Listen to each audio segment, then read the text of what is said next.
Mayfield and his issues have always been that if he can't escape from the pocket to the right, he's forced to stay in the pocket. He holds on to the ball too long. He doesn't move very well in the pocket. He's only looking to really break outside of it. And when he breaks outside of it, he's kind of boom bust in that respect as well.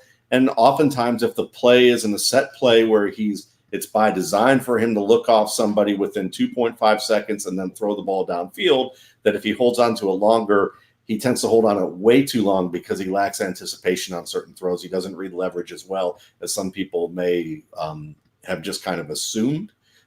And so these are issues that, in addition to the offensive line, in addition to the scheme, he has to own. So it doesn't make him a bad quarterback prospect. It just means that we're still in the prospect stage, and now Cleveland doesn't have Kevin Zeitler. Now Cleveland isn't running Nick Chubb from an I formation or a single back set.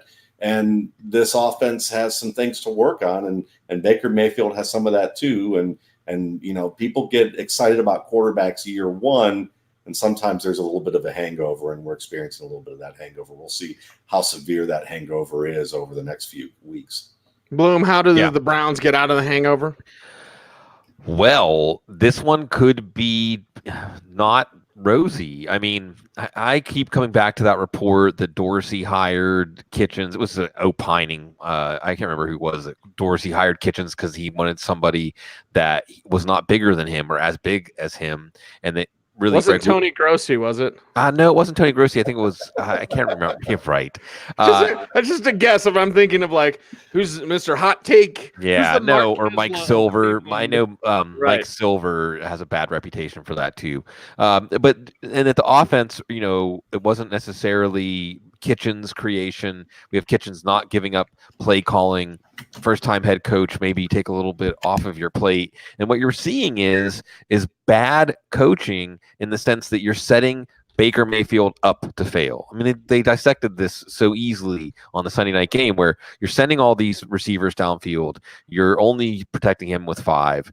And that's just not his game. The stat showed so perfectly, when he gets the ball out under 2.5 seconds, his rating, he's nearly perfect. When he gets the ball out after 2.5 seconds, nosedives. You don't want him in the NFL playing that extend the play. When you saw him start to really not even trust his protection and get out of pockets that had some stability, or just abandoning the structure of the play, which is not, he's not going to be one of these quarterbacks that flourishes outside of structure. And when the structure you create for him doesn't support his success, well, now we're in a sort of a death spiral loop where he's developing bad habits, which are reinforced by the poor scheming around him, which increase the bad habits. And you got Odell Beckham throwing a tantrum. Well, good. Somebody has to be the adult in the room and say, this isn't good enough. But, this week against Baltimore, I don't think it's going to be going in a positive direction. And looking forward at San Francisco, Seattle, maybe they get a break, the bye. New England, they come to Denver, they play Buffalo. So I'm not sure that things are going to get worse before they get better for this offense. Well, I want to talk about what Brian brings up in the chat room. We got plenty to get to with Melvin Gordon. Dr. Jene Bramel, not on assignment. We're just trying to figure out some technical stuff. But Brian, with the any truth to the Ertz Ramsey trade stuff, Matt, let's just talk about Ramsey and how we all want free Dallas Goedert, and also the fact that any sort of trade rumor or report that has to include Jalen Ramsey also includes a tight end. It was Hayden Hurst with Baltimore when that came out. Now it's Zach Ertz. So that's interesting, Matt. Yeah, it is. And I think that it matches well with their run scheme. I mean, they want to be a power running team. They want to have also be able to throw quick passes off of the run. That will aid their quarterbacks. I mean, when you think about guys like Carson Wentz and, Lamar Jackson, these are guys that, and Baker Mayfield too. I mean, when you can have a good tight end, you can get rid of the ball quickly, and then you can use that run game action to be able to have quick decisions and put linebackers in a bind. You can also move the quarterback around a little bit and do some things where you can allow them to read just half the field and be able to read certain different number of levels and have that play action game be a positive for you in a way that the tight end is going to be a factor. And certainly James O'Shaughnessy is a nice special teams player, and he's a good reserve. But if you can get a stud tight end out of the deal, then that's certainly one of the things that you're gonna want to look for to enhance this offense, especially if you can get a guy who, where you can use a lot of 12 personnel as well. Considering the fact that they have some good receivers on that team, but you can also diversify your offensive set. So I think it's I can understand why they're looking at a tight end on there. Bloom sounds like they want a tight end, and to me, I just don't think Jalen Ramsey's going to be there.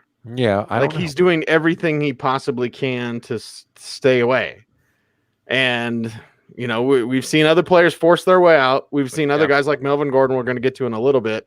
I want to trade. Go ahead and look. Well, you might actually have some takers on Jalen Ramsey where you didn't on Melvin Gordon.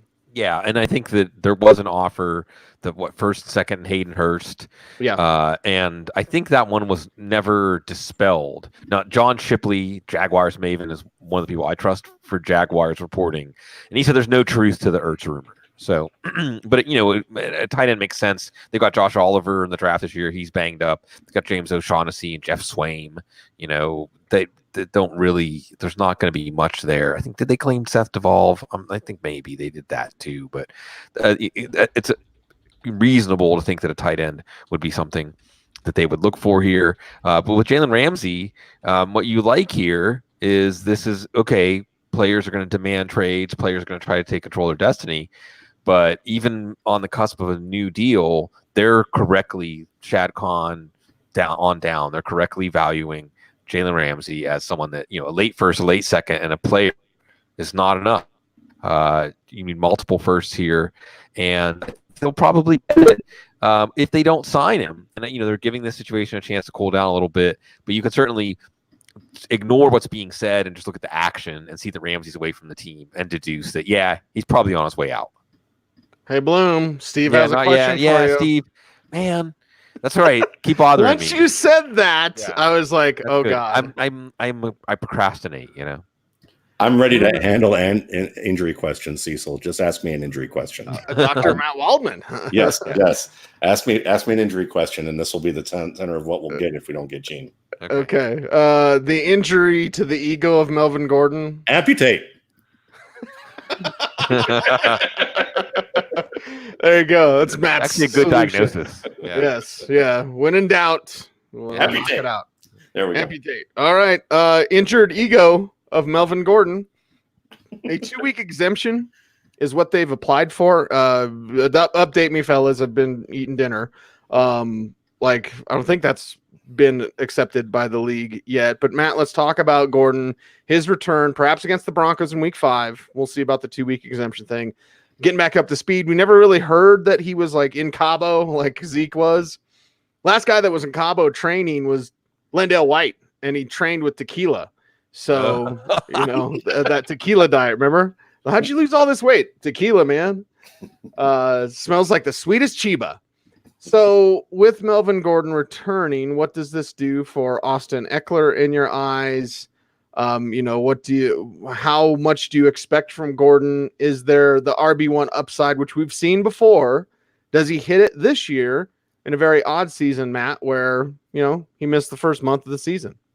I don't think he does. I think that they're going to make this a committee split, and I think they'll continue to use Eckler, and they'll use Eckler enough that, and even supplement it a little bit with Jackson, that I think that we're going to see this as more of a 3-headed committee where certainly Gordon will earn.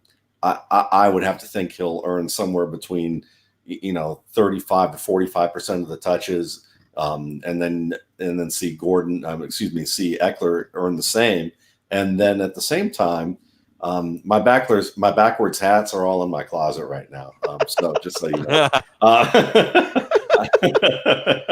but and they're frontwards in the closet, but they're backwards on my head. But in terms of the workload, I have to think that it's still going to be a split. And early on, I think they're going to ease him in because of the amount of time that he's missed tackle football. So to me, it seems like probably not until week 6, week 7 will we see Gordon probably take a huge enough workload that we'd say he's a must-start fantasy relevant player. At best, I think for the next 2 to 3 weeks, we're going to see him as more of a flex.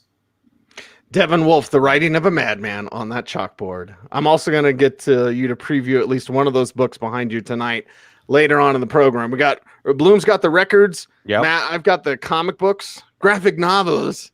I've got the comic books behind me. And then Bloom's got the records. Wildman's got the football and the chalkboard and the football books. So we are all good to go. And yes, I was like John B. This one's for Killer B. I want to know where the backwards hat was. So, Bloom, you're up on sure. Melvin Gordon being back and what it means for the Chargers and fantasy GMs. I think this can be a win-win situation. You know, they're going down to Miami, and Mike Williams is a little banged up.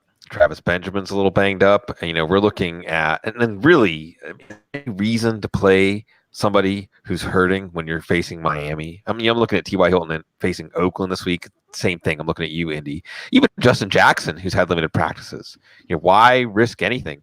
I wonder if that affects Justin Jackson and his garbage time outlook this week. We'll watch and see if Troy Pope is active because then maybe he's the garbage time, the garbage man in this game. But look, with these injuries, Mike Williams, he's got a problem with his back. Before that, it was his knee. So it's not exactly shaping up for a durable group of wide receivers. Hunter Henry, already out. So you could easily see a situation here where Allen is the number 1 receiver and number 2A is Gordon, number 2B is Eckler. And they ran their offense like that at times last year anyway. So I think both Gordon and Eckler can be hits for leagues that give you PPR or even 0.5 PPR. I think what Eckler's doing in the red zone, it's reminiscent of what Danny Woodhead did in Gordon's rookie year. I don't think that's going to go away. I think that you're going to see more Eckler in the red zone than you did last year, even if his touches are, say, a 40-60 split with Gordon. Gordon's not going to have the same level of involvement if he would have just showed up, or at least what our ADP would have predicted, right? He would have been a first-round pick. He's not going to get first-round pick opportunity now, not with what Eckler's done. And Justin Jackson deserves some work too. He looks good, but he could still be just fine, be a hit, because this is still going to be a functional offense with Phillip Rivers, and he's going to use the running backs a lot in the passing game. We could easily see 8 to 12 receptions between these two running backs every single game. It is the Audible Live here Thursday nights on our YouTube channel, youtube.com/footballguys, DOTCOM. Thank you all for watching. Thanks for helping us grow the channel. YouTube promotes corporate shows and not independent creators, so we need your help. And you guys have been helping in a big way, commenting on the video. Chat room's awesome. Need you to comment as well. Thumbs up, subscribe. Also in the information, you see our links to Flick Chat. You see our links to listen to us on Spotify, listen to us on iTunes, Google Play, and Stitcher. So there we have it. We've got some great questions coming in from the chat room right now. So we're going to get to that and the news items. And I wanted to find it here about the running back issues. Yep, this is from Chadler. So I really want to talk about this one. We got Jacobs and Carson as main RBs, wondering if he needs to look at making a move. Matt, you can handle Carson and Jacobs too. You can handle anything. But the Carson thing is interesting because of the fumbles. The Jacobs thing is interesting because of the weight loss. And then John Gruden says they're going to use him more as a receiver. But do you believe him? I don't believe it till I see it. In terms of when it comes to coaches talking about what they want to do in the media. I mean, that's just, I think somebody probably asked that question, and what are they going to say? No, we're fine with, doing whatever we do. But I think that when it comes to Jacobs and Carson, yeah, certainly right now you're going to have some ups and downs with those guys. Jacobs is the guy that, while maybe a little more talented than Chris Carson, I'm actually oddly a little more worried about, just because it is his first year. And if there is some weight loss going on there, maybe this is a guy that may wear down a little bit year one, just because of the fact that he hasn't had the workload that people were talking about pre-draft. And so maybe, it's a matter for him of next year, this, during this offseason, that he gets his body ready in a way that he's not going to be able to do as well in the college game. So, it doesn't mean that he won't be a good running back in the league. Obviously, we've seen the signs of that pointing in the right direction, but I think he may have to train his body a little bit differently heading into year two in the NFL. As far as Chris Carson goes, I mean, I think that this is still the better offense in Seattle. The defense has had some decent moments, but I think overall, I know a lot of people get worried when you see a guy have multiple fumbles like he did. He only had 3 in his entire career up to this year, and now he's like exceeded that number. And with the loaded depth chart that they have, people worry because they think, well, there's a lot of fast guys on that depth chart. Notice I didn't say extremely great talents, but and they are fairly talented. But Chris Carson, far and away, is the best back of those 3 in terms of running between the tackles, in terms of pass protection. CJ Procise is an interesting guy because he's very good as a wide receiver when you split him out. Played wide receiver at Notre Dame for a little bit. But I think that it's going to take a little bit more than the fumbles that he's had right now for him to get benched. So he's getting closer. If you're going to say, what DEFCON level it is, we're probably at DEFCON 3. And next week would probably be DEFCON 2. It might even jump to DEFCON 1 at that point, and then but I'd give it another week or two. That's kind of the way that I would look at it. Yeah, I always watch Rashad Penny and go, if you just watched him, you'd be like, that's a nice 190-pound back. Yeah. He's 220. He's slightly better than what Miles Sanders was to begin the year in terms of decision making. And he has gotten better, and he's a very good receiver, but it's just one of those deals where, Carson, is going to be able to get the hard yards, and you can't say that about Penny at this point yet. He's just not. He just hasn't quite matured as of yet. Bloom, you're up on this Carson talk, Jacobs talk, and whether Chandler needs to find an upgrade. Yeah, I understand wanting an upgrade because it's not just the fumbles. Carson hasn't been that effective. I wish I could remember who said it on Twitter today that Seattle's not good at something they do too much, i.e. running the ball. And Chris Carson hasn't been that productive, and even his involvement in the passing game is waning now. I like how Matt brought up CJ Procise. I mean, it's probably silly to imagine him staying healthy, but if he could stay healthy, he could become a quasi-primary back here. I don't see Rashad Penny becoming a true 3-down back, and even the long touchdown run he had was, it was kind of comical against the Steelers with Russell Wilson turning the lead block. So I'm not really excited about anybody in the Seattle running game. Procise maybe in PPR leagues, but again, it's a pipe dream to think of him staying healthy. Then you have Jacobs, and Oakland's going nowhere. John Gruden says he needs to get more involved in the passing game. We'll see if they follow through on that. But look, Jacobs isn't going to overachieve for that one game against Denver. It was facing Denver coming out with their gloves down in week 1.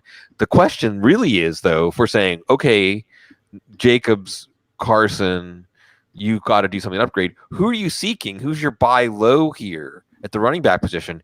I mean, I'll throw James White out there. I just think that you get a good piece of a good offense, and durability issues and who knows what else around him could make him a bigger part of the offense as the season goes on, just like what happened last year. Rex Burkhead's on the injury report. Sony Michel's running in wet cement.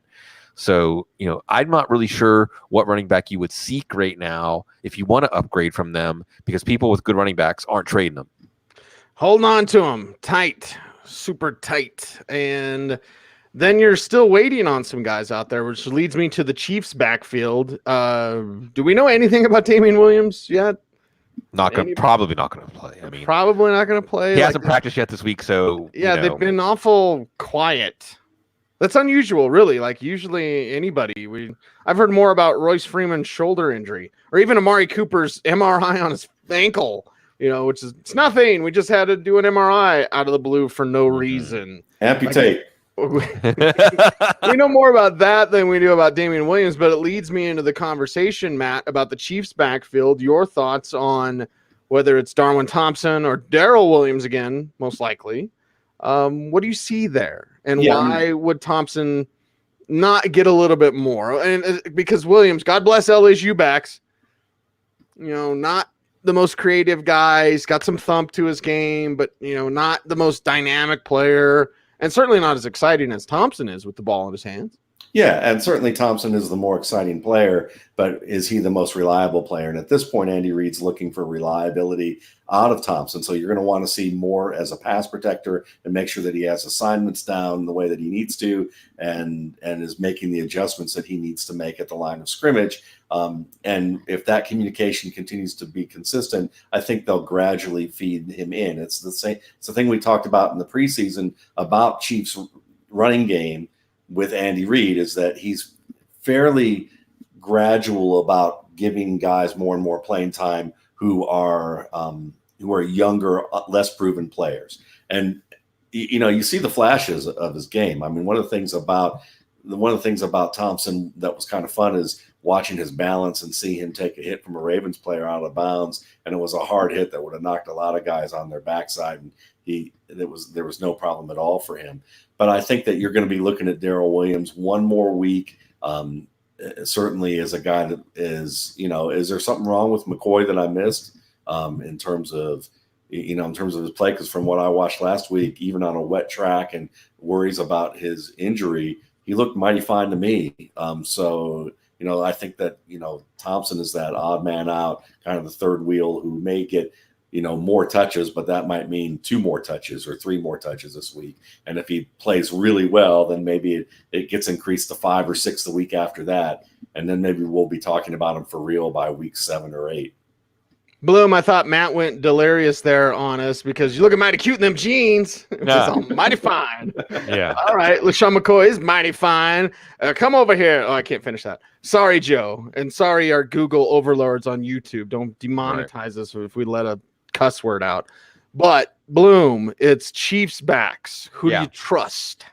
Both this week. I mean, there's enough to go around. I think we saw last week, if you played the number 1 or number 2 back, it was funny. Last week there was that Adam Teicher thing. Oh, well, Darrell Williams looks like he's actually the starter in terms of the order they're taking reps right before the game. And then the game starts, he says, oh, never mind. McCoy's a starter. But either way, it wasn't Darwin Thompson, although you're still rostering him. So we did get that tip off of at least Darrell Williams was the first to get reps in the thing that usually is an indicator of the starter. But both of them were productive. McCoy in the red zone. And Darrell Williams is especially exciting to play because he looked good as a receiver and a runner. But also, if McCoy tweaks that ankle again during the game, you could have a big Darrell Williams game with Darwin Thompson then stepping up. But we can see that week in, week out, this Kansas City backfield on average can make 2 running backs relevant. And if it only makes 1 running back relevant, it makes that running back a league winner. So this is definitely something you want to go with. Also, Jordan Howard, by the way, just scored 3 receptions, and he had like a walk-in touchdown on one. He's got 2 touchdowns tonight. So Jordan Howard, after all the talking, hey, Miles Sanders looked good on he's looked good on his runs tonight, really. But Jordan Howard and his discipline maybe can take a little more advantage of what this offensive line offers. Now, even sticking within the passing game, you talk about perseverance. Perseverance is continuing to give Jordan Howard targets. He looked terrible on his target last week, looking good on his targets this week. Looking good out there. And by the way, chat room fired up tonight. Love this feature, Bloom, by the way. Yeah. Because Chris is like, just stash them all. Mm-hmm.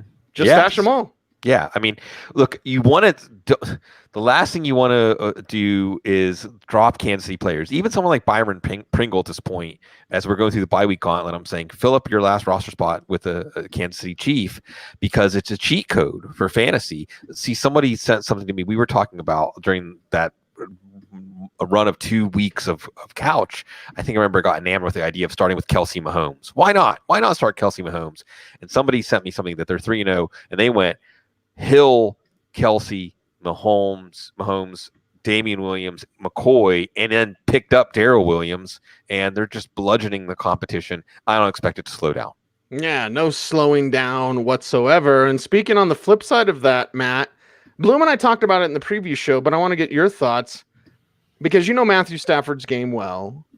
We know the talent is there. We know the pass catchers are there. TJ Hawkinson and Marvin Jones Jr. and Kenny Golladay, to be specific. We know they're not using Kerryon Johnson as much as they said.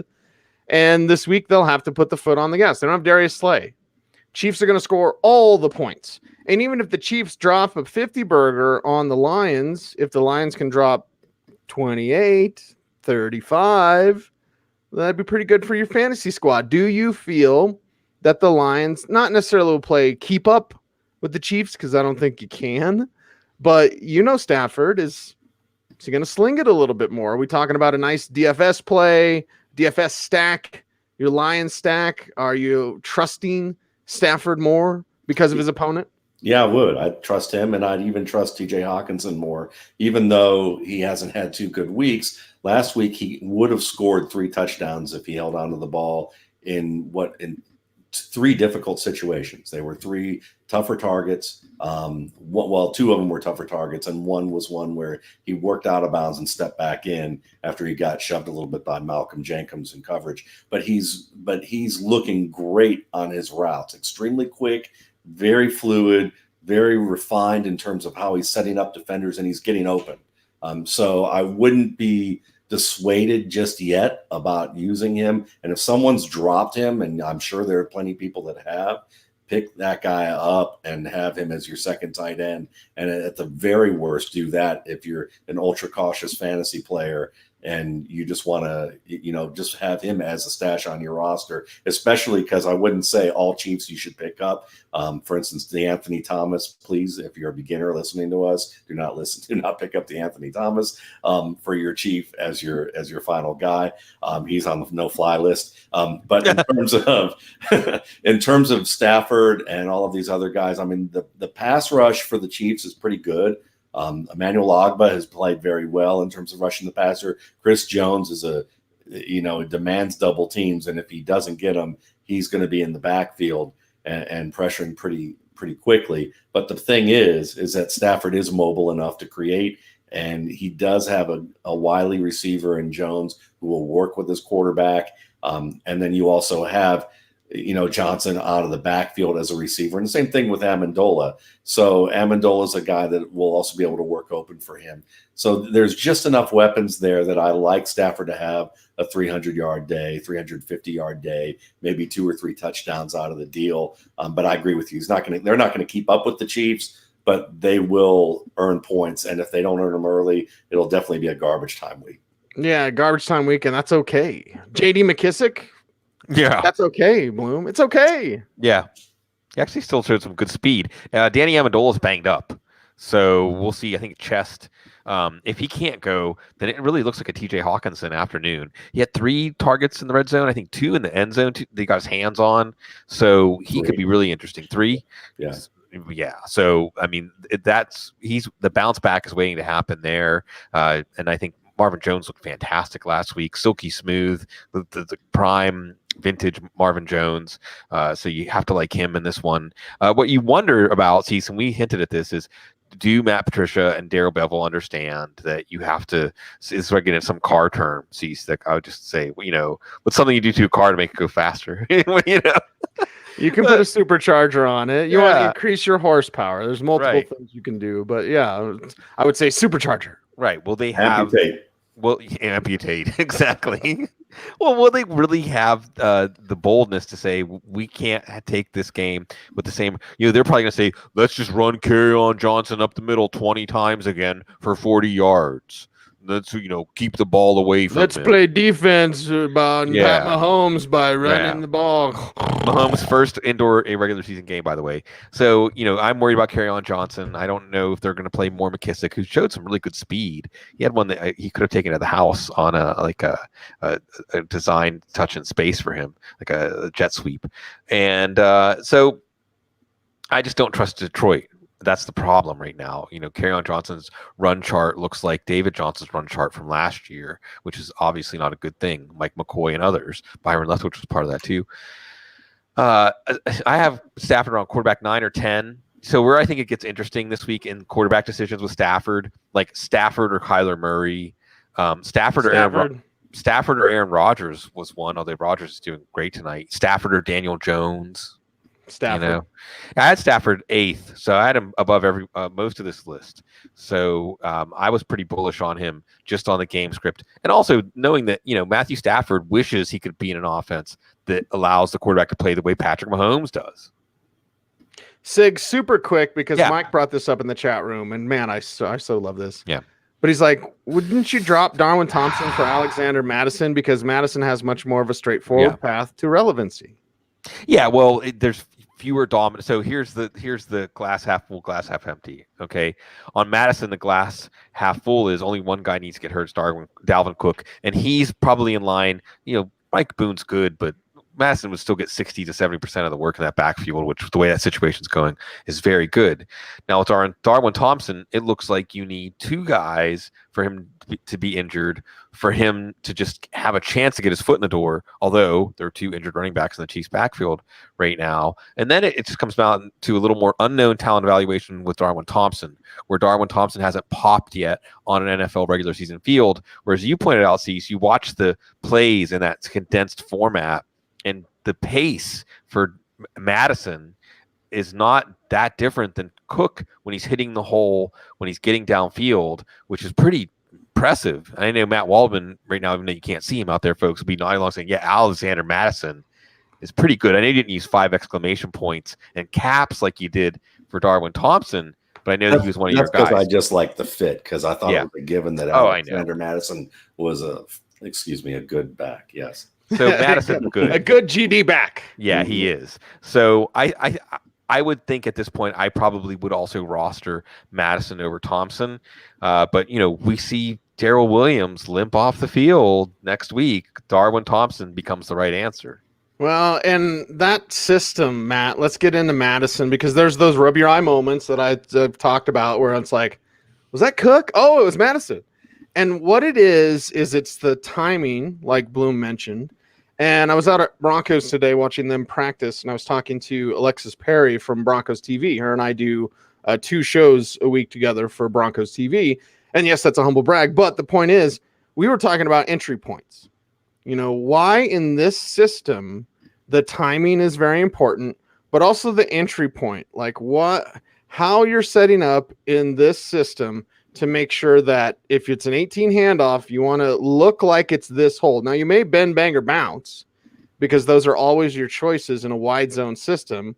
You can bend it opposite play side. You can bang it between the tackles. You can bounce it outside.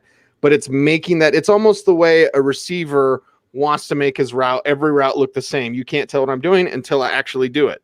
Well, as a running back in this system, and Madison's already got it. Cook has it in droves.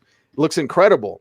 But setting up that entry point, so you're pressing the hole, you're making sure not to tip your hand too soon, because that cutback's there, or you want that cutback, or like some, not necessarily Cook or Madison, you want to bounce it outside. Make that entry point look the same, and Madison's already doing that. Yeah, and he's been a workhorse at Boise State. This is an incredibly smart guy who actually went to high school at a school where they made you they taught half the classes in Spanish. So this is a guy that's fluent in Spanish, who is like basically taking math and science courses in Spanish in high school before he went to Boise State. And in addition to just the academic stuff, because there's lots of book smart people who I think are freaking idiots when it comes to life. And I think we've all known people like that, and they brag how smart they are, but their life's a shambles. In contrast, when you look at Alexander Madison, after he got a pretty steady workload, his first year as a full-time starter at Boise State, he kind of was run down a little bit, and he realized early on that he needed to do something about that, and did enough research into how to take care of his body that he was doing what you hear a lot about from NFL running backs, which is prehab. The idea of building up your body so that you'll be fresher towards the end of the season, and developing a training regimen so that you can handle a high workload. And he did that his final year at Boise State very well. And when you watch his game at Boise State, I mean, there's a lot that you can tell from certain plays. And, the more you can see on one play in terms of diagnosis, footwork, decision-making, and, just execution overall in terms of athletic ability, there's some plays with Alexander Madison where you just watch one of his carries at Boise State, and you can come up with over a dozen characteristics that carry over very well, translate very well to the NFL. So this is a guy, and one of the things we haven't seen a ton of yet, and we've seen flashes of it, is how good of a receiver he actually is too. The only thing that's really missing from Alexander Madison's game is long speed. If he had long speed, he would have been a first he would have been a first-round pick, I think, as a running back. He would have been up there with Josh Jacobs. He would have been ahead of David Montgomery, in my opinion. He probably would have been the top back in this class. But they do value that long speed, that threat to be able to take it 60, 70, 80 yards. He's a guy that's going to give you 35, 45-yard gains if he gets into the secondary. Well, Bloom, just to tie a bow on this, super quick, because it just got me thinking though about the long speed in Madison. There, we've regularly talked about David Montgomery and Devin Singletary, right? It's like, and I know fit is everything, but we know these guys can make plays without that long speed. Yet it seems to be, the knock on Singletary. He just doesn't have the long. Well, Singletary is really good at running the ball. It's very natural. He's not. I think for me, it's footwork more so than it is actual time speed. But why don't teams see that a little bit differently? Because Madison's a gem. Singletary's a gem. David Montgomery, if they ever use him, he's a gem. Yeah, I think that, there's, and this is one of the things that Matt Waldman's RSP is really good about illuminating. I think there's different ways that players can harvest the value of a play and add value to a play. And some of the things that you all are talking about, like decisions, getting visual information and making a decision, making the best decision, the most efficient decision, is important. And it especially allows the ability to harvest the value of the play, of the blocking of the play. But then there's things like the initial burst, acceleration, or even the physical ability to make those transitions in a quick way, in an efficient way. You can still see it and think it and know what to do, but your body has to be a certain amount of springiness to it, of reactivity, of explosion to it, to hang in the NFL. I think we are seeing Singletary early results looking at some of his runs, and you look at his burst and his reactivity compared to the players around him, it's looking pretty good. I would say Madison, we can definitely see that even though Madison might have long speed, it isn't that he's lacking any kind of initial explosion. And of course, when you see things and make those clear decisions, it allows you to be more explosive. The textbook example being like the safety that can run a 4.6, but because they can read the play, because they get the visual information and make the correct decision more quickly, they're better than a 4.4 player back there that doesn't have instincts, that doesn't have the ability to read and diagnose these things. So Madison, I think, is fine. Montgomery is the one guy where, again, when tackle breaking is your calling card, what does it mean about the ability for players to get their hands on you, and otherwise your ability to create space for yourself? Cecil, I know you talk about that a lot, but then not just create space for yourself, but accelerate and turn that into productivity. And I just think that David Montgomery is just not twitchy enough. I know he's quick in small spaces to avoid contact and things like that, but you don't see it then going forward fast enough to take advantage of the space that can create. And he's swarmed by tacklers again. So I still think that David Montgomery is looking like he's in the middle or lower range of outcomes when you're seeing how his just the general burst and speed that he's moving compared to the defense portends for his future. Can I add a quick to this? I think with Devin Singletary, it's fascinating because he's actually slow. He's not very quick, and he's not very big, but he has amazing processing skill. And part of that processing skill is what you see and decide, and understanding what you read is what Bloom said, but also that great footwork in addition to it, so that he can time the pacing and distance of where he's going. So if he proves to be a really good starter in the league, he's going to be one of those outlier exceptions to the rule who falls below the tiers of everything that you're timing from a physical standpoint, but being able to still manifest what he does from a technique and a conceptual standpoint. When you look at a guy like Montgomery, I would argue that Montgomery's twitchy enough. His problem is that his footwork isn't good enough. He's very dramatic in the way that Kenyon Drake was dramatic to begin his career, and doesn't understand the solutions he needs to cultivate with his footwork so that he can be more economical in the creases that are available to him, but he's jump cutting through or away from them because he's taken too dramatic a course of action, because he doesn't have it ingrained in him yet how to use the different types of tools in the running back's toolbox to vary stride, to vary pace, to be able to use different cuts as opposed to just a big lateral jump cut. In certain cases where he got away with that at Iowa State. So it may take him a little bit longer for him to really come to fruition. But I think that those are a couple things I wanted to add to the conversation. I just blame Mitchell Trubisky. He's not good. So there you go. It's the Audible Live Thursday night, YouTube, iTunes, Spotify. Thank you very much for watching. Some more chat room reaction. But Bloom, let's get a game update with about 10 minutes left. Aaron Rodgers, moving it down the field, distributing the ball. So, we're seeing Marcus Valdes-Scantling get in the box score here. Jene Bramel looks better than last week. By the way, Aaron Jones had a short rushing touchdown this one.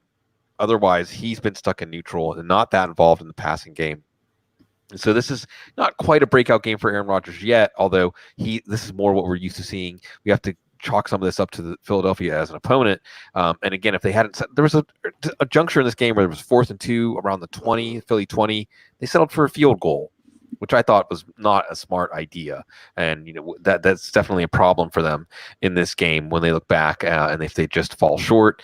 Philadelphia, I hadn't mentioned also that they had a strip sack of Rodgers that set up a touchdown, and they come out, they take the lead in this one, and the Packers have scored. I'll let you, Matt, since you gave us the audible reaction. Yeah, Jimmy Graham up the sideline, up the rail on looks like some sort of wheel type of route. So Jimmy Graham is alive.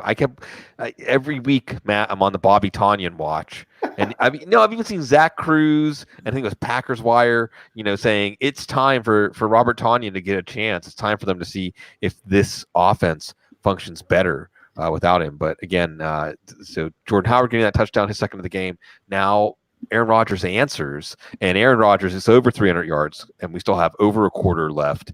Again, a quarterback duel here. Well, Wentz isn't lighting up. It's 129 or so. His other touchdown, by the way, to Dallas Goedert. 3 touchdowns now. 1 to Goedert, 1 to Howard, 1 to Jeffrey. Still a lot of football left. Still a lot of scoring left. And this is, if you had pieces of this game in your lineup, you couldn't be happier with the game script. 3 times, fool. And thank God we got something good to watch on Thursday night. By the way, our man, Bloom, love this guy. Look at this. Yeah. Steely scent. Yeah. Steely scent. Mm-hmm. Matt wants to know what you guys think of Dawson Knox. I like Dawson Knox. I didn't even see what he did last week, but I heard about it. But I can tell you this: he's probably one of the tight ends that you wanted to draft in this class, and I would have. And I think that in the end, he could wind up being every bit as valuable as Irv Smith or Noah Fant, because he's known as being a blocker, but he's freakishly good physically. And when he did get opportunities as a receiver, you got to remember, they had DK Metcalf, DeMarcus Lodge, and A.J. Brown in the lineup. So they were using him more as a blocker and H-back, but he can catch the ball. He can go up and win it in the air. He's skilled after the catch. He has good burst. He's physical.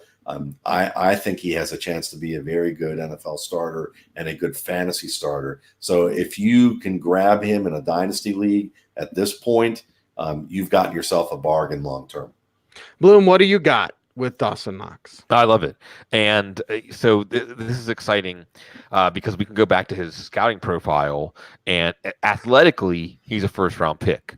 He also played with DK Metcalf and A.J. Brown and DeMarcus Lodge and didn't stay healthy. But the very little sample size, and if Dawson Knox is a hit, Matt, you know what I'm talking about here, right? If Dawson Knox is a hit, he's going to break models that say you need this much production or this much market share or this much targets or, to show. They're already broken. People just haven't realized it yet.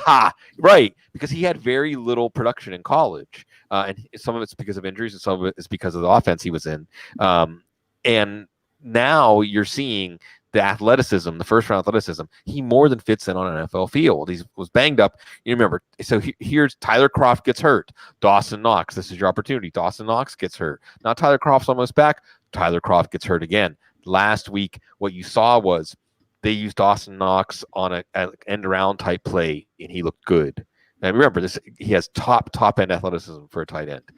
You saw Dawson Knox, his number called in the end zone. He caught it for a touchdown. But most importantly, you saw Dawson Knox get a downfield target, and he did his Rob Gronkowski, Vance McDonald impression. I think he ran through two guys and had to be taken down from behind, or otherwise was still fighting hard. And again, that athleticism immediately, strength, speed, explosiveness. And you think about him is that third piece now with Cole Beasley and John Brown, and Devin Singletary was involved in the passing game in the first game, so he can mix in too. So you have these three different disparate elements, and it seems like they're allowing Josh Allen to play the game in a way that's comfortable for him, a la early career Ben Roethlisberger, just abandoning the pocket or otherwise playing outside the pocket because he's more comfortable engaging the defense on those terms. And now you have with Dawson Knox somebody that you can do some more design plays, creating mismatches, because you have Cole Beasley sitting down, occasionally getting downfield, John Brown getting downfield, and Dawson Knox working the middle of the field, and just adding this athletic element that they can play around with and probe defenses. So yeah, he's really exciting, and I would even recommend him if you have George Kittle. You have to go to the waiver wire. You have no idea who to play. Look for Dawson Knox, because to beat New England this weekend, they're going to have some tricks up their sleeve. What about what Gina asks? Well, Knox, maybe boot Vance from. That's in the chat room reacting to us. So look, when we saw Nick Vannett get traded to the Steelers, we thought, oh, Vance McDonald's in a sling. It must be pretty bad. And look, Vance McDonald hasn't been great at staying healthy during his career. But at the same time, then we see Xavier Grimble IR. So that's really, I think, the reason that Nick Vannett was signed. I don't know if we're going to see Vance McDonald this week, although I don't have a lot of confidence in Mason Rudolph. So I'm not going to say it's the wrong move to kick Vance McDonald to the curb for Dawson Knox, and especially because Vance McDonald's value can't really grow while he's hurt. And certainly if Mason Rudolph doesn't right the ship this week against Cincinnati, then we're going to really revise the whole Pittsburgh outlook down. Whereas Dawson Knox is maybe just getting started, and he's in an offense where they showed a willingness to design plays and call plays to get the ball in his hands. That has to excite you. Bloom, get a record or a book, because Matt, I want as we wrap up this show to show off the book you're reading or any of the books behind you, because last week when you had the philosophies of wide receiver routes on your chalkboard. Right. And one of the great things that I love about you, and I'm not blowing bubbles, you know that I adore you, it was you're always learning. You're always open to learning, to open your mind to new techniques, philosophies, ideas. And just that's the most fascinating thing about this game. I think, that's what draws us and our people to this game, is because you can study it so much and still have so much left to learn. And it's fascinating because I want to know everything about football, and I know I never will, but I want to know as much as I can. So Matt, let's see your book, brother. Let's do a little book recommendation here. Yeah, certainly. I've recommended some of those books that are back there, but one that I'm reading right now that I'm hoping to really get some, I'm going to get a ton out of this. It's by Kenny Ratledge, and it's called Developing a Defensive Game Plan. And it's really good at not only talking about the defensive side of the ball, but also looking at the offensive side and diagnosing what they're trying to do. So you're really seeing football in a holistic way with this book, because you're learning more about wide receiver splits and different types of drop backs and different types of offensive formations and what they tend to do in those formations, and then how defenses should try to defend to play that. So I have a feeling this is going to be one of the most valuable books that I've ever bought in terms of what I do for a living here. And, it's funny because I just want to add this one little thing you brought up in that very complimentary, lead up to the question, is that, you got to understand that, there are coaches who only know one scheme, or they only know one way, and they make a lot of money in that career doing that. So football is a very segmented game. There are, we can celebrate certain guys who do just fantastic work, who are like Bill Belichick, who seem to know so much about the game in such a broad spectrum. But by and large, most coaches and players only know their area, and there's a lot of faking the funk about, what they imply that they know that they really don't. And, I'm someone who's spent probably 60 hours a week for the past 15 years studying four positions, and how they move and what they do. But the things that I have to learn next are, more the X's and O's type of things. only because I want it to round out the game and I'm interested in it. And I think it will add to the overall broader context of how I study players and do what I do. And the RSP is designed anyway to be something that is about having a process that's continuously improvable. And the way it's set up is for me to grow doing that. And that's what happens. So, what I have on my wall right now is still the same things from last week, but it's things that I'm going to be putting into how I evaluate wide receivers so that I can refine that process once again. Matt, show the book again quickly in the title. Yeah. Developing a Defensive Game Plan by Kenny Routledge. Okay, my book of the week. I love this, Bloom. And this is the one you start with. Anytime someone's like, I want to do what you do, or I love your whatever, it's like, what do you do? Well, I chart plays for every game each week. How did I learn that? Even though he doesn't like me, Pat Kerwin, take your eye off the ball. And get the one with the DVD so you can see Pat go nuts and watch it in all its glory. And I love Pat anytime Pat's talked to me, even though he probably won't anymore. But like, take your eye off the ball. Fantastic. I think there's a 2.0 version. This one might be it. No, I don't have the 2.0 version. I got it for my buddy. Anyway, that's awesome.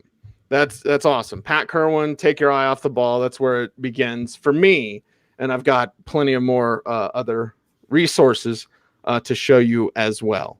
And don't talk trash about Jim Miller when Pat Kerwin's sitting right next to you. We almost had an Anchorman moment at a Ruth Chris Steakhouse because of that. Yeah. It's like, where's my trident? Yeah. And it's because of me. It's my big mouth. I'll tell the story. I don't care.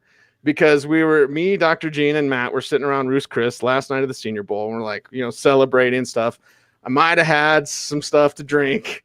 I got a little loose-lipped, and for whatever reason, and this is me being an idiot, right? It's not like I'm in great shape anyway. I take off my shirt, and you guys will throw up. But I was like, man, if I ever start looking like Jim Miller, somebody shoot me, because Jim Miller ate Jim Miller. And Jim and Pat were sitting at the bar. And Pat and Jim got up to leave, and Pat's like, you want to fight? Just kidding around, right? You want to rumble, whatever. And so, yeah. And again, that's me being stupid. I'm not saying like this is the greatest story ever. I'm just saying that's me being an idiot. Because I love Pat Kerwin, and of course I respect Jim Miller. And anytime I got a chance to talk to him, it's fine. But it's kind of our running joke now, because wherever I go, Bloom, who do I run into? Yeah, all the time. Whether I'm at the combine, and who gives me the evil eye all the time? It's Jim. It's Pat. So consider this an official apology, and everyone just go buy Pat's book because awesome. There you go. That's the best way you can do it. It is an awesome book. But now Bloom lost all respect for me. The shred that he had. But anyway, Bloom, you're up with your album / book of the week. See, sometimes the universe has to tweak us a little bit, has to just remind us. The universe gives us, the great blessings and joy, but every now and then just pinches us, just reminds us, get, a little too for flinching. The album is, and I know you know this one, Matt. This is a classic. This one introduced to the people. Les McCann, Eddie Harris, Swiss Movement. Yeah, you know this one, Matt. Yep. It's a classic. And basically, Les McCann and Eddie Harris were there with their own bands at Montreux in 1969. They were feeling good. They said, let's do a show together. And Benny Bailey was there. It was an impromptu concert. And it was an all-time... Matt, do you think it's overstating it to say this is an all-time classic jazz album? Not at all. Like in the canon, basically. Absolutely is. And it has the definitive version of Compared to What?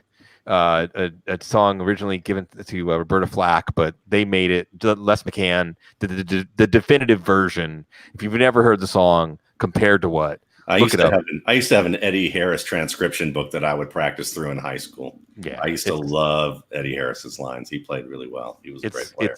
It also, this one has Cold Duck Time. I love that track. No, that's a good one too. Yeah, it's a great track. But look, the point is, if you don't know the song Compared to What, it's always relevant here in America. It's relevant today as any day, and it's a wonderful track that you need to get into your life. An album. It's unimpeachable. Yeah, Swiss Movement.